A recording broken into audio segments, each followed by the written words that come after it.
เช้าขึ้นมาก็ก้มหน้ารับคำสั่ง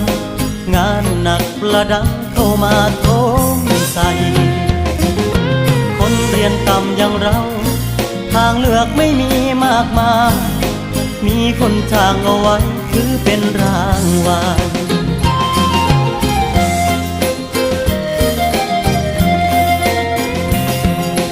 ชีวิตไม่พอเพียงฟังเสียงหัวใจร้องบอก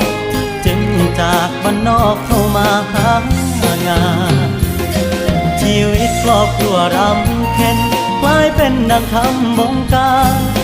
ให้หนุ่มอีสานต้องพระเนจรความจนคอยเป็นเจ้านายสั่งให้ขายแรงเป็นสินค้าดูดวงเดือนตางอาบ้านเกิดเมืองนอนความเหนื่อยที่ใจเกี่ยวเจอ